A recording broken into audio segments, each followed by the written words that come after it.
Hola, apasionados del misterio.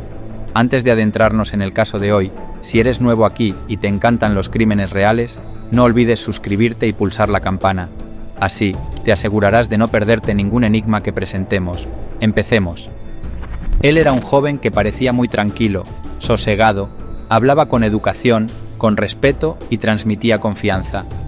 Al parecer, esas cualidades le facilitaban acercarse a los chicos con mucha naturalidad. Su imagen de varón alto, rubio, de ojos azules, con gafas que le hacía parecer intelectual y culto, lo convertían en alguien atractivo que ofrecía dinero a cambio de hacer unas fotos en su apartamento. Quienes aceptaban su oferta nunca imaginaron que al subir al apartamento de Jeff percibirían un hedor apestoso, como de animal muerto en proceso de descomposición, y no dejarían de sentir curiosidad al ver en la habitación un bidón de tamaño industrial. Debieron sentirse confundidos ante semejante escena en una residencia de ciudad, en el apartamento Oxford, un edificio de apartamentos ubicado en el 924 Norte, en la calle 25 en Milwaukee, Wisconsin, Estados Unidos. Más sería la confusión y estado de alerta al entrar en la habitación y encontrarse pósters de hombres desnudos, cantidad de objetos personales como joyas, fotografías raras, vídeos de terror y ropa varonil de diferentes estilos. Este es el contexto en el que desarrollaremos la temática de hoy, la cual está referida a un caso que conmovió a la humanidad y que hoy sigue dando de qué hablar en series, documentales y películas. Se trata de la historia de Jeffrey Dahmer, el caníbal de Milwaukee. Quédate con nosotros para que conozcas los detalles de una historia basada en hechos reales sobre la vida de uno de los psicópatas más nombrados en el mundo, en el que convergen depravación, parafilia y canibalismo. Jeffrey Dahmer nació el 21 de mayo de 1960 en Milwaukee, Wisconsin, en Estados Unidos. Fue el hijo mayor de Lionel y Joyce Dahmer. Durante su infancia, Dahmer mostró algunos comportamientos preocupantes, como el deseo de disecar animales muertos. A medida que crecía, Dahmer se volvió cada vez más aislado y solitario. También comenzó a mostrar un creciente interés por el sadismo y desarrolló una obsesión por los cuerpos muertos. Sin embargo, estos comportamientos pasaron desapercibidos por su familia y no se enfrentó a ninguna intervención profesional. Jeffrey Dahmer creció en un ambiente familiar perturbador y disfuncional. Aunque no hubo evidencia de abuso físico o sexual en su hogar, su padre, Lionel Dahmer, era un científico químico obsesionado con su trabajo y distante emocionalmente. Su madre, Joyce Dahmer, era depresiva y tuvo varios episodios de problemas de salud mental. Jeffrey tuvo una convivencia tensa con su hermano menor, David, quien a menudo requería de la atención y afecto de sus padres debido al comportamiento perturbador de Jeffrey. Además, Dahmer era un niño solitario y socialmente inepto, lo que hacía que fuera marginado tanto en su hogar como en la escuela. Su falta de habilidades sociales y su creciente fascinación por la violencia y la mutilación de animales indicaban que algo no estaba bien en su ambiente familiar. Hay evidencias de que la familia Dahmer estaba bajo constantes presiones por las discusiones entre padre y madre. Los padres de Jeffrey Dahmer, Lionel y Joyce Dahmer, se divorciaron en 1978 debido a una combinación de factores. Según informes y testimonios, hubo problemas de comunicación y tensiones constantes en su matrimonio. Además, Lionel tenía una personalidad distante y emocionalmente ausente, lo que también contribuyó a la desconexión entre ellos. Aunque el divorcio en sí no fue un factor directo en los crímenes y comportamientos posteriores de Jeffrey Dahmer, algunos expertos han mencionado que su infancia problemática y la falta de apoyo emocional de sus padres podrían haber influido en su desarrollo psicológico y sus acciones posteriores. A pesar de ser un padre poco integrado al hogar, Lionel Dahmer veló por sus hijos. Incluso no lo abandonó cuando se desvelaron sus crímenes. Lionel lo quiso, lo respetó, pero no se lo demostraba. Le preocupaba su pequeño Jeff, callado, retraído y alejado de los demás. Nunca pensaron que el niño que se fascinaba por la disección de animales, por ver sus vísceras aún palpitando, se convertiría en un destripador de hombres. Algunos cuentan que el joven Jeffrey, cuando tenía ciertas crisis emocionales y perdía el control, salía para buscar algún animal muerto, los cuales guardaba para hacer disecciones, cortes y estudiar su interior. Tal vez, en esos tiempos comenzaba a eclosionar el germen de una conducta necrológica que pasaba desapercibida y era interpretada como cierto interés de joven científico. Con este perfil crece Jeffrey Dahmer, quien en vez de aplacar su zosadismo, conducta por demás cruel e inhumana, la incrementa volcándola ahora hacia seres humanos, específicamente hombres por quienes, además, sentía atracción homosexual. Pero una atracción sexual que desembocó en misandria, toda vez que su deseo lo convertía en necesidad de dominar, subyugar y retener con mortal pasión a sus víctimas. Había llegado el momento cuando la fantasía se volvería realidad. El deseo que gravitaba en su imaginación era el de tener relaciones con un autoestopista, es decir, con uno de estos jóvenes que viajan gratuitamente de autostop en autostop. Estamos hablando de un Jeff más decidido, que ha visto llegar la hora para realizar su primera disección en humanos. Para cumplir este despropósito, utilizaba diferentes métodos para convencer a sus víctimas y llevarlas a su casa. Se ha documentado que Dahmer era extremadamente manipulador y astuto al abordar a sus víctimas potenciales. Pero antes de contarles la fatídica historia, veamos cuál es el perfil psicológico de este diabólico personaje. El perfil psicológico de Jeffrey Dahmer, el caníbal de Milwaukee, se caracterizó por varios factores. Número 1. Trastorno antisocial de la personalidad. Dahmer mostró una falta de empatía y remordimientos por sus actos, lo que es típico de las personas con este trastorno. También tuvo dificultades para formar relaciones estables y mostrar comportamientos impulsivos y violentos. Número 2. Sadismo. Dahmer disfrutaba de infligir dolor y causar sufrimiento a sus víctimas, lo que indica un rasgo sadista en su personalidad. Además, su comportamiento caníbal y la manipulación de los cuerpos después de la muerte reflejan un profundo nivel de sadismo. Número 4. Fetichismo necrofílico. Dahmer tenía un fetiche por los cadáveres y llevaba a cabo actos sexuales con ellos. Esta parafilia se manifiesta en el placer sexual que obtiene al estar en contacto con los restos humanos. Es importante destacar que el perfil psicológico de Dahmer es complejo y aún está en debate en la comunidad científica, ya que su caso es único y ha sido objeto de numerosos análisis y especulaciones. Ahora trasladémonos al día cuando Jeff cometió su primer asesinato. El estreno de un asesino. 1978. Dahmer comete su primer asesinato a los 18 años.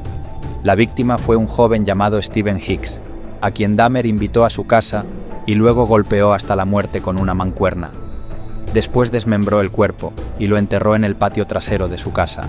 Stephen Mark Hicks era un joven que estaba en una parada de autobús el 18 de junio de 1978, en Bath Township, Ohio, Estados Unidos. Dahmer, en ese momento tenía 18 años, fue cuando encontró al que consideró su primer autoestopista. Dahmer le ofreció a Hicks una cerveza y lo invitó a su casa para continuar bebiendo juntos. Una vez en la casa de Dahmer, Hicks comenzó a darse cuenta de que algo no estaba bien y decidió marcharse. Sin embargo, Dahmer no quería que Hicks se fuera y lo atacó por la espalda con una pesa. Hicks intentó luchar, pero Dahmer logró golpearlo varias veces hasta matarlo. Después de asesinar a Hicks, Dahmer se deshizo del cuerpo desmembrándolo y enterrándolo en el patio trasero de su casa. Este fue el primer asesinato conocido de Dahmer, y desafortunadamente, solo marcaría el comienzo de una serie de horribles crímenes que cometió a lo largo de los años. Si bien es cierto que Dahmer realizaba actos de mutilación en los cuerpos de algunas de sus víctimas, las afirmaciones sobre que se haya masturbado en el pectoral abierto de Stephen Mark Hicks no son algo que se haya documentado en las investigaciones y testimonios presentados durante su juicio. Como su caso fue muy conocido, es posible que existan rumores o especulaciones adicionales, pero esos detalles específicos en cuanto a abrir el pectoral de una víctima y realizar actos de onanismo encima del cadáver no están respaldados por evidencia documentada. Hay evidencia de que Jeffrey Dahmer sabía que sus acciones estaban mal. Después de su arresto, Dahmer admitió haber entendido la naturaleza ilegal y moralmente incorrecta de sus crímenes.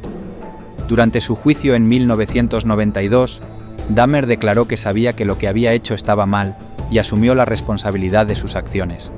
Además, cooperó totalmente con la policía en la identificación de las víctimas y proporcionó detalles sobre cómo cometió los crímenes. Dahmer también admitió haber experimentado sentimientos de culpa y remordimiento después de cada asesinato. Algunos informes y declaraciones de testigos durante el juicio incluso sugieren que Dahmer habría estado dispuesto a detener sus crímenes si hubiera tenido la oportunidad de recibir tratamiento para sus problemas mentales. Jeffrey es perfectamente consciente de que lo que hace no está bien, de que no es bueno matar, de que no es bueno tener este tipo de pensamientos. Quiere olvidar lo que ha hecho. Quiere hacer desaparecer esa red de ideas absolutamente macabras que cada 2 por 3 venían a su cabeza, así que encuentra una especie de refugio en el alcohol. Es muy probable que Jeff haya abrazado el alcohol como acompañante para tratar de olvidar sus atrocidades.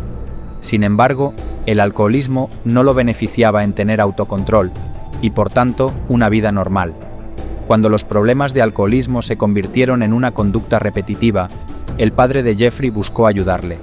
Lo orienta para que tome una carrera universitaria y se inscribe en Ohio State University, una renombrada universidad de Estados Unidos. Su actuación en el campus no fue muy productiva, fue un desastre como estudiante y continuó bebiendo.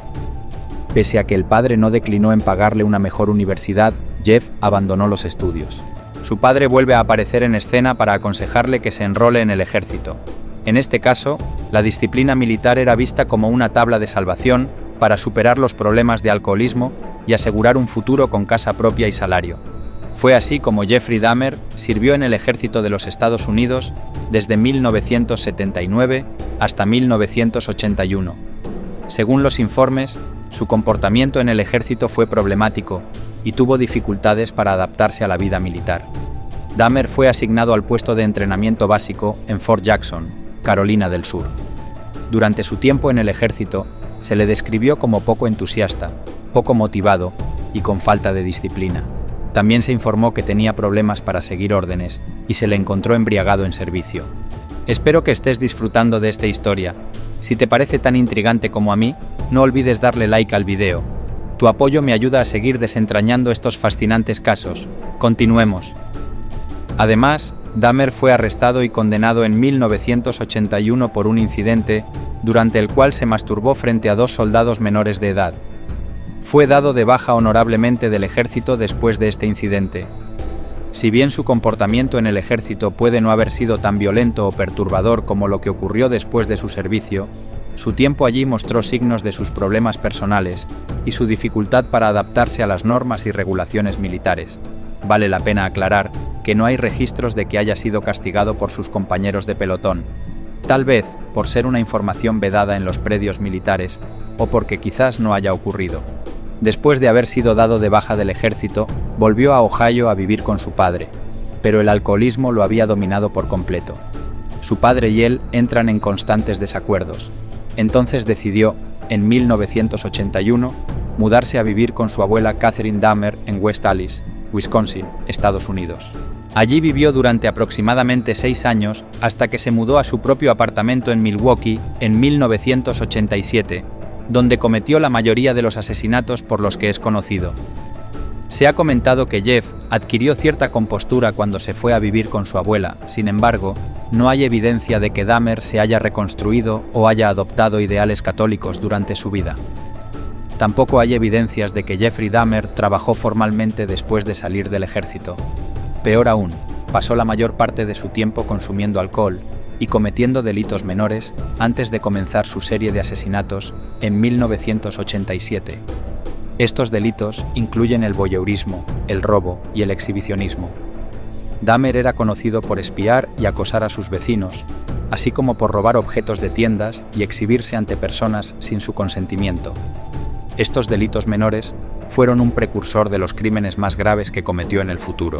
Avanzamos varios años, hasta 1985, donde ocurre un evento que provoca un cambio radical en su vida. Es importante recordar que ya había cometido asesinatos previamente y había logrado controlarse para no volver a hacerlo. En una biblioteca, mientras está leyendo, se acerca a un hombre joven y le entrega una nota. En esa nota, le propone ir al baño juntos para tener contacto íntimo. Esta proposición despierta en Jeffrey Dahmer una intensa compulsión que no había sentido tan fuerte desde que asesinó a Stephen Hicks. Aunque logra controlarse y regresa a casa, ese momento marca el punto crucial entre una vida más o menos normal y su transformación en uno de los asesinos en serie más peligrosos de la historia. Jeffrey experimenta un cambio significativo en su vida ese día. A partir de ese momento, comienza a visitar saunas gays con el propósito de satisfacer su deseo sexual, pero también con la intención de encontrar hombres a quienes dominar. En un principio, no tiene intención de matarlos. ¿Qué acción lleva a cabo Jeffrey? Va a las saunas, los droga, participa en diversas actividades con ellos, pero en ocasiones simplemente se queda a su lado. Un lustro sangriento, desde 1987 hasta 1991. Durante este periodo, Dahmer cometió la mayoría de sus asesinatos. Escogía a sus víctimas en bares y clubes gay, donde las llevaba a su casa y les ofrecía dinero o sexo para que posaran desnudos o se sometieran a actos sexuales sádicos. Una vez en su casa, los drogaba y luego los estrangulaba hasta la muerte. En 1987, Jeffrey Dahmer cometió un asesinato que marcaría el comienzo de una serie de muertes.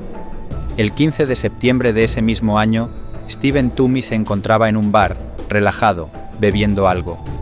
Un hombre alto, rubio, con gafas y atractivo se acerca a él y entabla una conversación agradable. Lo persuade para ir juntos a su hotel, el Hotel Ambassador. Según Dahmer, sus intenciones no eran letales, simplemente quería drogarlo, mantener relaciones con él y acostarse a su lado, sin nada más. Ambos van a la habitación, ocurre un apagón general, y al despertar al día siguiente, Dahmer se encuentra con el cuerpo sin vida de Stephen Toomey a su lado, cubierto de sangre. También tiene marcas en su propio cuerpo y se da cuenta que, sin quererlo y sin recordarlo, ha matado a ese hombre.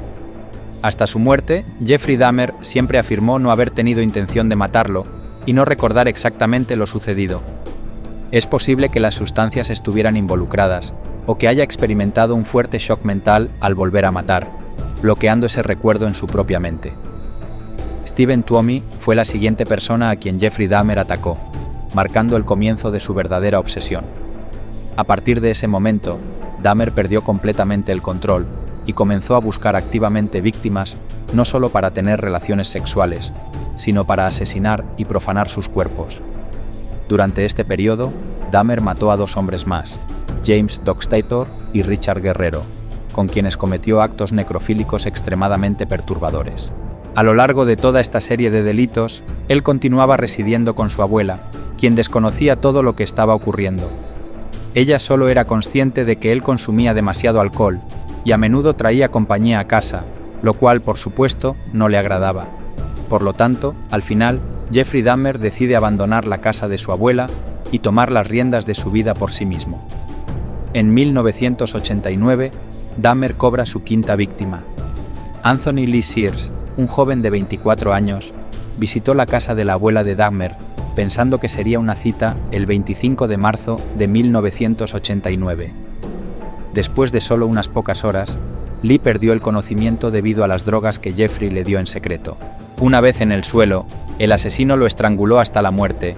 Su forma de actuar no cambió mucho durante el resto de la noche. Desmembró el cuerpo y comenzó a distribuir los restos en bolsas de basura.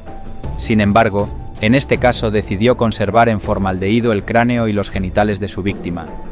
Jeffrey Dahmer llevaba a cabo el canibalismo durante esos meses de verdadero infierno. Hubo pruebas contundentes que respaldaron el apelativo como el caníbal de Milwaukee. Él mismo confesó que comió diversos tipos de partes humanas. Cualquier parte del cuerpo que fuera comestible, él la probaba. Para él, esto iba más allá de simplemente consumir la carne de un ser fallecido. Jeffrey refirió que, al ingerir la carne de estos hombres atractivos y deseables para él, se fusionaba con ellos y sentía que estaban dentro de él, literalmente. Una de las acciones más horripilantes que realizó da muestra del descalabro mental de este asesino implacable. Investigó en libros de química y decidió probar lo siguiente. Utilizando un taladro, realizaba una trepanación en el cráneo de una de sus víctimas mientras estaban vivas e inyectaba un poco de ácido hidroclórico con la esperanza de que después de un tiempo se transformaran en seres dispuestos a hacer cualquier cosa que él deseara. En 1991, los crímenes de Dahmer llegaron a su fin después de que una de sus víctimas logró escapar y correr desnuda por la calle, lo que llamó la atención de 2 oficiales de policía. Dahmer fue arrestado y al registrar su casa, los investigadores descubrieron evidencia abrumadora de sus crímenes, incluyendo fotografías de sus víctimas y partes de cuerpos humanos disueltos en ácido. El 26 de mayo de 1991, Dahmer se encontró con Conerak Sintasomphone, un niño de 14 años de origen laosiano, en un parque de Milwaukee. Convenció a Conerak para que lo acompañara a su apartamento con la excusa de que le pagaría por hacer algunas fotografías. Sin embargo, una vez en su apartamento, Dahmer lo drogó y lo ató a la cama. Durante los días siguientes, Dahmer cometió varios actos de abuso sexual y tortura contra Conerak.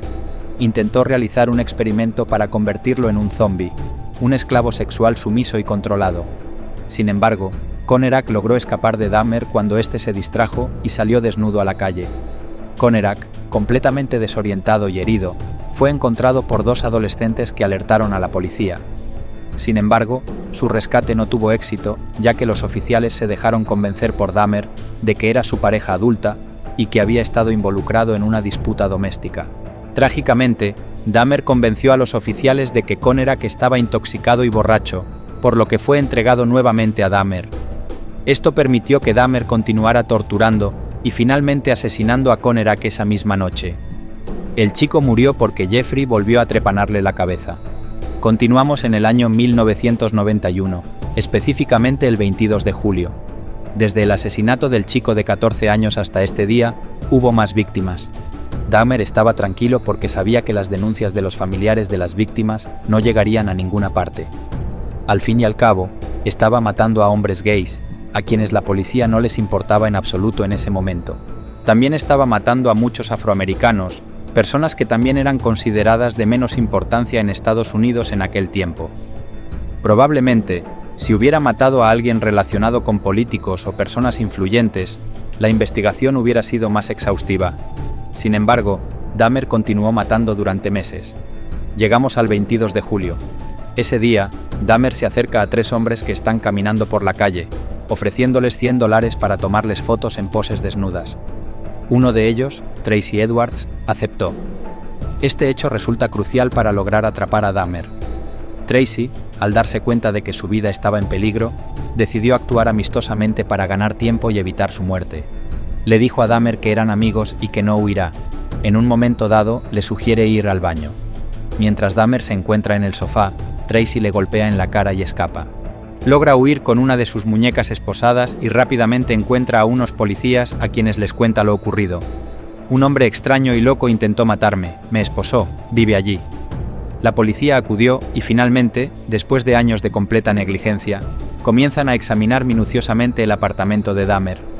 Encuentran de todo, incluyendo las famosas Polaroids con imágenes extremadamente macabras. Al ver que descubren pruebas incriminatorias, Dahmer se vuelve agresivo, pero finalmente es dominado y arrestado. El caso se vuelve extremadamente mediático debido a la apariencia física de Dahmer, a las características de sus víctimas y, sobre todo, a la extremada crueldad de sus actos. Los abogados de Dahmer alegaron, una vez más, que estaba loco. Argumentaron que cometió esos actos debido a graves trastornos de conducta y enfermedades mentales. Sin embargo, el jurado no fue convencido y lo condenó a 987 años de prisión, una cadena perpetua sin posibilidad de libertad. Cabe destacar que Dahmer fue arrestado en julio de 1991 y posteriormente confesó los asesinatos.